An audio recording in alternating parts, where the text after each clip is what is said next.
I am live in front of the Boylston T-Stop, where just a few hours ago, commuters had a very rude awakening when the green, blue, and orange line were temporarily closed because of a power outage. After walkouts at schools across Boston, students came here to City Hall to protest and demand that their local and national politicians take a stand and call for a ceasefire. After last night's midterm elections, Democratic candidate Maura Healey became the first woman and LGBTQ governor of Massachusetts. This deal feels like a home run.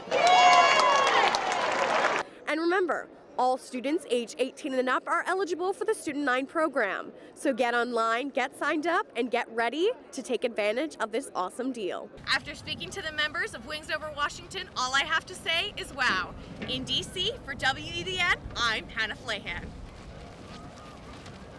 And if you didn't make it down to this year's What the Fluff Festival, make sure to come on down to Somerville, Massachusetts for some fluff-filled fun.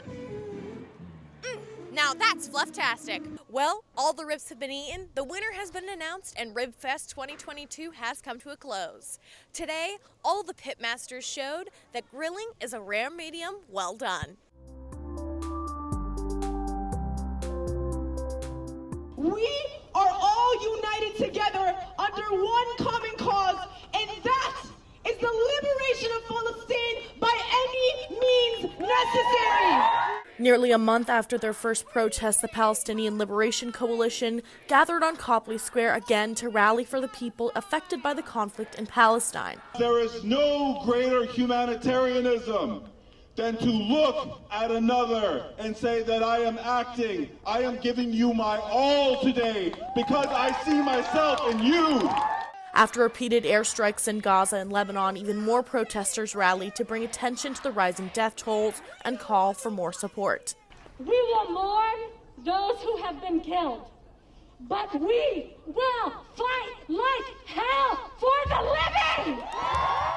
After over a month of coming out in support of Gaza, in support of Palestine, now this coalition is calling for the U.S. government to pull out of Israel, and they're demanding a ceasefire. Ceasefire now! Ceasefire now! In addition to their demands for a ceasefire, Davin McQueen from the Boston Party for Socialism and Liberation says that the coalition is still calling on people to help. Really we're just trying to get more and more people out here. We're trying to keep people out in the streets. It's been over a month and we still have so much energy from folks. Ali Muhammad, a Boston resident, called on others to use their voice. Speak out against this injustice, because if it's happening over there and people don't speak about it, it'll be able to happen over here. The coalition plans on continuing protests every couple of days until their demands are met. With their continued efforts, the coalition hopes to shine light on the issue. In Copley Square, for WEBJ, I'm Hannah Flayhan. People united will never be defeated. The first week in October is National Banned Books Week. Boston Public Library celebrates the week with two different initiatives. Amber DeAngelis, the research services team leader at Boston Public Library, notes that the Books Unbanned initiative gives students access to hard-to-find books. The program is meant to help get books in the hands of people who need them the most. A lot of the books that are banned typically have LGBTQ themes or themes of racial justice.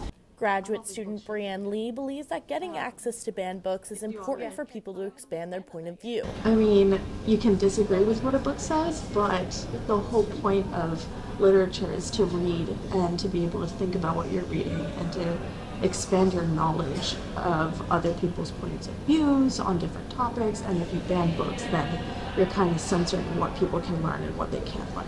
The American Library Association's Office of Intellectual Freedoms reports that there's been a 20% increase in efforts to censor library books and resources. That means books like these get thrown off the shelves. Boston Public Library's Let Freedom Read initiative puts banned books on display for visitors to read. That way, patrons like Pranjali Patel can get access to banned books. Boston Library is gorgeous, so I think it should be surrounded by books, and banning wouldn't make sense. BPL's banned books display will stay in the center of their new media section for the entirety of October. And once Banned Books Week is done, BPL still invites readers to come in, crack a book, and learn something new. For WEBJ, I'm Hannah Flayhan. May is approaching, which means the class of 2024 is getting ready to graduate. For some college students, one of the most stress-inducing aspects of life after graduation is finding a job. According to LinkedIn, in 2022, there was at least one job opening for each candidate.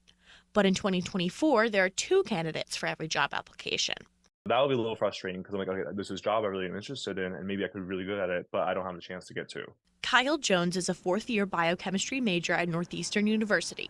He's been job hunting for months. I have to say it's a little daunting. It's a little scary because you'd like, okay, what do I do? Luckily, Kyle was able to secure a job. But for those who have trouble doing the job hunting on their own, there are organizations who can open new doors.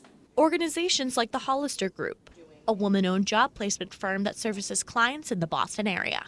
Nicholas Capolo is a technology sales associate at Hollister and explained the benefits of working with a recruitment agency. It can be really intimidating when you come across a job on LinkedIn or Indeed and it says 600 other applicants, so I think that something that we can really help with is helping our candidates kind of get pushed to the top of the pile right in front of the hiring manager. Recruitment agencies give applicants access to resume consultation, interview workshops, career counselors, and a mediator between candidates and companies. Christina Kennedy, Director of Recruiting, says that Hollister focuses on careers in all industries. We will work within higher education, financial services, nonprofits, all of that. John Visgilio, a technical recruiter, said his biggest advice was to befriend a recruiter. Creating a relationship with a recruiter can help you now, it can help you a year from now, it can help you 20 years from now.